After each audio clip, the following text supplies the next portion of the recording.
Bem-vindos ao podcast O Sangue que é em Nós, um projeto da Associação Portuguesa contra a Leucemia, em colaboração com a International Myeloma Foundation. Queremos promover a literacia em saúde de pessoas que vivem com doenças hemato-oncológicas, como a leucemia, o linfoma e o mieloma múltiplo. Vamos estar à conversa com especialistas, doentes e familiares e, com isso, explorar o mundo dos cancros do sangue. Temos connosco a professora Maria Gomes da Silva, hematologista do Instituto Português de Oncologia, também diretora de Serviço de Hematologia da IPO e também administradora da APCL. Sim, parte do Conselho de Administração da APCL. Parte do Conselho de Administração da APCL. É verdade. Em todas estas vertentes que está aqui, mas sobretudo para nos explicar um pouco, e este é um dos objetivos deste podcast, o que é viver com esta doença com este linfoma. O que é um linfoma? Podemos começar por aí? Sim, eu diria que estou aqui, provavelmente, sobretudo na qualidade de uma pessoa cujo interesse profissional é de facto o estudo dos linfomas, do que é que são, das suas várias vertentes de diagnóstico, terapêutica, o que é muito importante para nós médicos, mas obviamente ainda mais para quem sofre da doença. Os linfomas são tumores de linfócitos. Linfócitos são um tipo particular de glóbulos brancos que circula no nosso sangue, na nossa linfa e vive noutras zonas do organismo, como por exemplo os gânglios linfáticos. Estes glóbulos brancos, evidentemente que existem porque têm funções normais no nosso organismo, nomeadamente contribuem para a defesa do organismo contra infecções ou até contra tumores. Claro, quando os tumores se instalam é porque as defesas não são as suficientes. Quando acontece uma desregulação, digamos, do normal, da vida normal destes linfócitos, eu costumo, quando tento explicar isto de uma forma que seja mais intuitiva, quando se avaria o mecanismo que faz com que eles sigam o seu percurso normal de vida, que é nascerem, crescerem, proliferarem e depois, numa determinada fase da vida, morrerem. Quando isto acontece, pode surgir um tumor. Aliás, isto, para ser franca, é aquilo que é comum a todos os tumores. O que acontece nos linfomas é que os linfócitos ou proliferam mais do que deviam, de uma forma não controlada, não regulada, ou não morrem na altura em que deviam. Há um desregulamento dos mecanismos que levam à morte celular na altura em que ela devia acontecer. E os linfócitos anómalos, tumorais, neoplásicos, acumulam-se e mais vezes, precisamente porque a natureza dos linfócitos é viverem predominantemente nos nossos gânglios linfáticos e noutros órgãos linfóides do organismo, como o baço, as amígdalas, a parte da mucosa que forra o intestino, acumulam-se nestas localizações. Por isso, a maior parte das vezes, mas não todas, os linfomas manifestam-se como gânglios linfáticos aumentados de volume. E esse é o sintoma principal? Este é um sintoma frequente em muitos linfomas, mas não estamos a falar de uma doença, estamos a falar de dezenas de doenças diferentes. E quando eu digo que chamamos todos. Que chamamos a todos linfomas. Isto é algo que às vezes não é fácil de transmitir. Neste momento, a Organização Mundial de Saúde é o organismo que é responsável por elaborar classificações das doenças neoplásicas, classifica também os linfomas, e a classificação atual, que é recente, é do ano passado, inclui talvez uns 80 subtipos diferentes de linfomas. Portanto, não é fácil para mim generalizar e dizer o que é a chapa 5 dos linfomas. Todos os doentes têm... Não é verdade. Nem todos os doentes têm. E claro... Mas existem uns mais prevalentes e outros mais... Sim, dentro destes 80 subtipos diferentes, para o nosso descanso e organização mental, há alguns que são francamente mais frequentes do que outros. E é verdade, para quem trabalha nesta área e vê muitos tipos de linfomas diferentes, algumas formas clínicas de apresentação fazem pensar mais num subtipo do que noutro.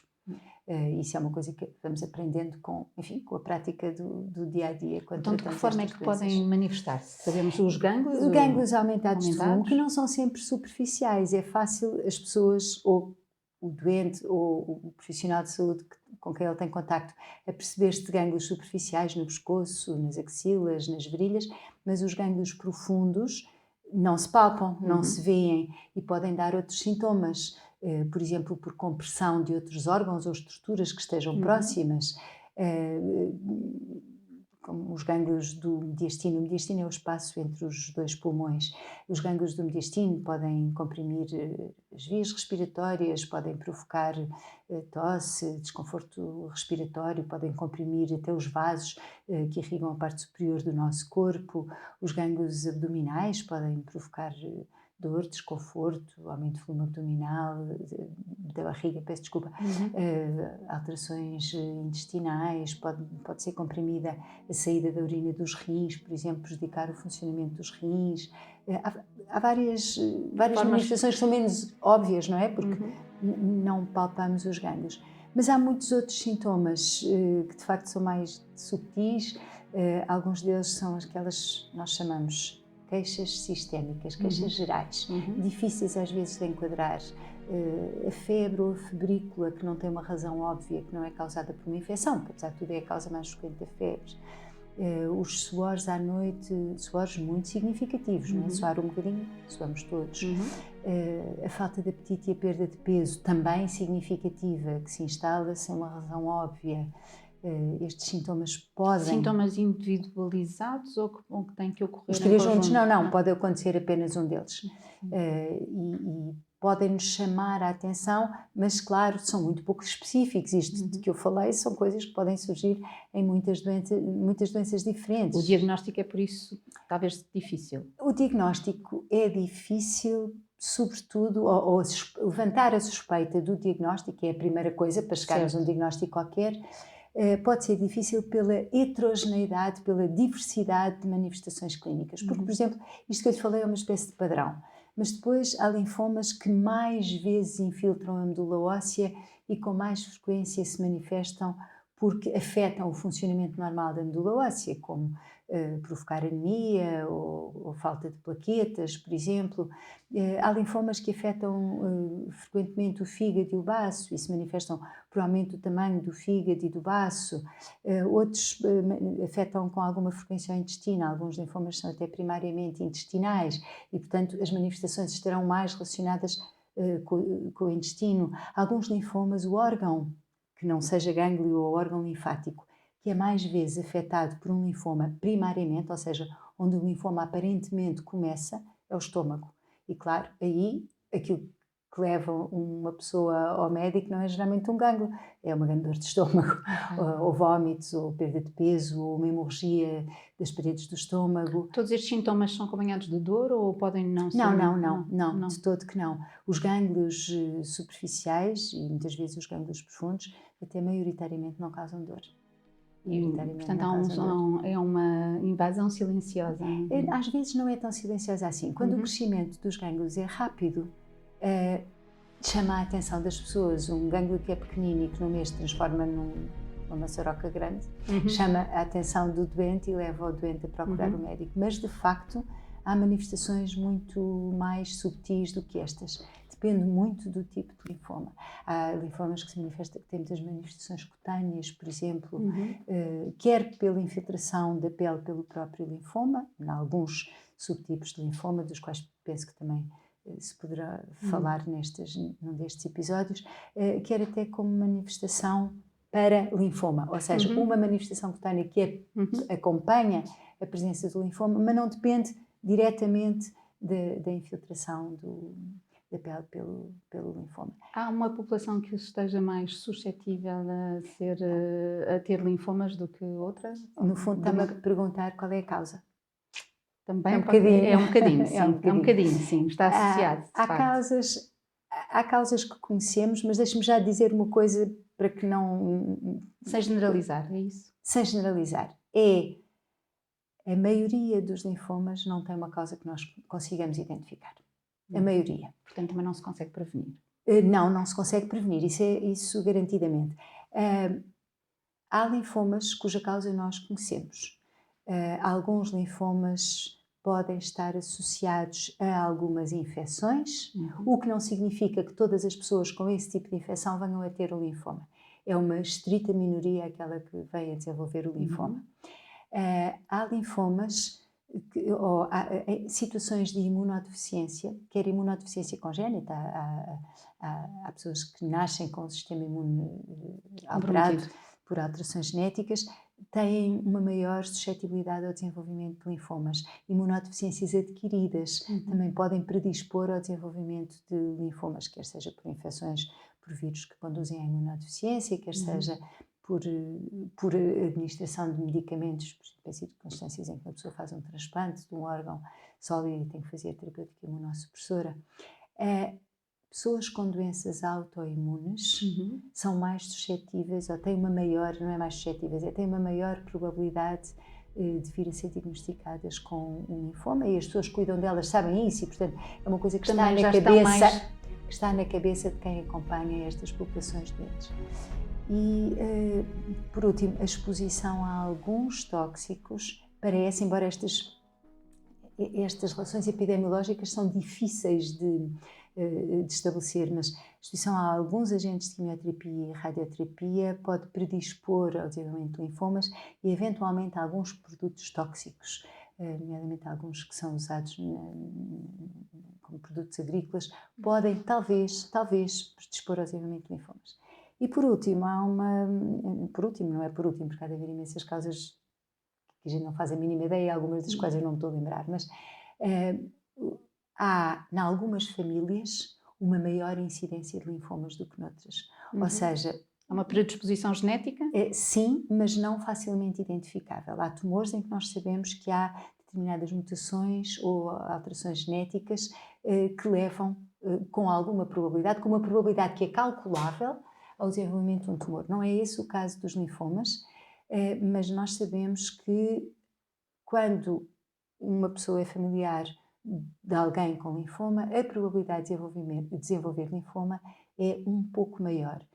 E este bocadinho maior também varia com o tipo de linfoma do caso-alvo, ou seja, do doente que nós identificamos com linfoma. Há alguns que têm uma maior incidência familiar do que outros. Contudo, globalmente, este risco familiar é muito baixo. Os linfomas, sendo o tumor hematológico, o tumor do sangue, mais frequente de todos, metade dos tumores do sangue são linfomas, e não sendo um tumor raro, são cerca de 4% de todos os linfomas, apesar de tudo, não se comparam em frequência a outros tumores de que estamos sempre a ouvir falar, como da mama, ou do pulmão, ou do cólon. E, portanto, na realidade, o risco acrescido nestes casos familiares é pequenino. E também, eventualmente, os médicos assistentes também já estão um bocadinho mais sensibilizados? Não tenho a certeza, mas esta é uma pergunta frequente e, sobretudo, é muito frequente por parte dos doentes, e é importante transmitir o conceito de que não há nenhuma indicação para fazer nenhum estudo específico, nenhum rastreio, nenhum acompanhamento diferenciado dos familiares. Como toda a gente, é bom que os familiares tenham acompanhamento médico, o que se aplica a todos nós. É útil que tenhamos um médico assistente habitual. Ouvimos dizer frequentemente que é bom conhecermos o nosso corpo e tentarmos entender se há alterações. Alguma coisa errada. Diferente. Ao que é que devemos estar atentos no caso dos linfomas? Como digo, os sintomas são muito específicos, são muito variados, são muito heterogéneos e, portanto, eu diria que, para além da questão óbvia dos gânglios aumentados de volume, não será fácil uma pessoa poder pensar que tem um linfoma. E mais, também há outra coisa importante: o facto de termos gânglios aumentados de volume, que nós chamamos de uma forma mais elaborada adenopatias, não significa que se tenha um linfoma. Há muitas outras causas para ter gânglios aumentados de volume. Portanto, nada disto é óbvio, não permite uma inferência direta. Como é que então se diagnostica um linfoma? Por biópsia. Por biópsia? Sim, tem sempre. Que ser Sempre. Ou seja, o diagnóstico dos linfomas é histológico, é preciso tirar um pedacinho, ou um pedaço maior do que um pedacinho, do tecido que está afetado. É mais vezes um gânglio, mas também pode ser um estômago, ou pode ser uma pele, ou pode ser, enfim, qualquer órgão que seja afetado, e que é analisado por médicos cuja especialidade é anatomia patológica, são anatomopatologistas. E sendo os linfomas doenças que não são muito fáceis de diagnosticar. É muito útil ter um anatomopatologista com diferenciação em patologia hematológica, em doenças do sangue, que existem, obviamente, no nosso país, um bocadinho por interesse, tal como eu me interesso por acompanhar e tratar estes doentes. Há anatomopatologistas muito focados e muito diferenciados e treinados no diagnóstico de linfomas. E como é que é a evolução da doença? Bem, a primeira pergunta é de qual doença, dentro destes 80 subtipos diferentes? Tem toda a razão. Não é? Exatamente. É difícil generalizar. É difícil generalizar. Eu acho que de uma forma global, uma coisa que é um bocadinho do conhecimento comum, vulgar, é que há 2 grandes grupos de linfomas, os nomes nunca são fáceis, o linfoma de Hodgkin e o linfoma não Hodgkin. Esta divisão, que é contemplada pela Organização Mundial de Saúde e todas as outras classificações, é uma divisão que talvez hoje em dia biologicamente faça pouco sentido. Em qualquer caso, o Sr. Hodgkin foi um senhor que identificou casos caracterizados por gânglios aumentados de volume e fígado e baço aumentado há mais de 150 anos atrás e designou esta situação como doença de Hodgkin, nem se sabia que era um linfoma. Enfim, o tempo passou e fomos aprendendo muitas coisas. E, portanto, a distinção entre estes 2 grandes grupos é-nos dada pelo anatomopatologista, que faz o diagnóstico. Dentro dos linfomas não Hodgkin são muito mais comuns. 85% dos linfomas aqui no nosso mundo ocidental são linfomas não Hodgkin. Nós temos aqueles que têm origem nos linfócitos B, novamente muito mais comuns, e aqueles que têm origem nos linfócitos T, que são 2 grandes grupos de linfócitos diferentes no nosso organismo, fazem coisas um bocadinho diferentes. Portanto, há mais linfomas não Hodgkin, há mais linfomas B, e dentro dos linfomas B, do ponto de vista clínico, nós distinguimos 2 evoluções diferentes. Há os linfomas de comportamento indolente e os linfomas de comportamento agressivo. No fundo, acho que era isso que me queria perguntar, como é que é o curso clínico? Os linfomas de comportamento agressivo são aqueles que crescem depressa. Manifestam-se, se calhar, mais depressa, mais vezes a sintomatologia pode ser mais exuberante. Não há generalizações, e que requerem tratamento com alguma premência, não estou a dizer que seja uma emergência para amanhã de manhã, pelo menos não todos os casos, mas que requerem tratamento e que, pelo menos o subgrupo mais comum, são curáveis, na maioria dos doentes. Também não há generalizações, não são curáveis em 100%. Nos linfomas indolentes há também muitos subtipos diferentes, está como dentro dos agressivos, estou agora dentro dos indolentes não Hodgkin B, pronto. É uma forma de organizar também as minhas ideias. E são doenças que evoluem mais lentamente, às vezes não chamam a atenção porque não há gânglios grandes, porque não crescem depressa, porque não há muitos sintomas. Podem levar mais tempo a chegar à nossa atenção e evoluem por remissões irrecidivas. Ou seja, são doenças que nós não sabemos eliminar definitivamente, não sabemos curar, mas sabemos tratar. E por isso tratamos quando há sintomatologia que requeira tratamento e conseguimos muitas vezes respostas bem prolongadas e uma boa qualidade de vida das pessoas. E depois, quando o linfoma reaparece, temos outras estratégias de tratamento que podemos ir introduzindo. São padrões de comportamento e filosofias também de abordagem dos doentes um bocadinho diferentes. Professora Maria Gomes da Silva, é a deixa perfeita, porque vamos ter um novo episódio sobre tratamentos, sobre como enfrentar a doença quando ela é diagnosticada. Muito obrigada por ter estado connosco e por nos dar estas explicações e por alguma luz naquilo que são os linfomas, que é um mundo bastante complexo e com respostas muito diferentes. Esperamos ter contribuído para um melhor conhecimento desta área, do mundo dos cancros do sangue. Agradecemos-lhe também a si que nos ouve pela disponibilidade. Os episódios do podcast O Sangue que Há em Nós estão disponíveis no canal de YouTube da APCL, também no site da APCL e no Spotify. Volte connosco para um próximo episódio. Vamos conversar com certeza com a professora sobre os tratamentos para os linfomas. Obrigada.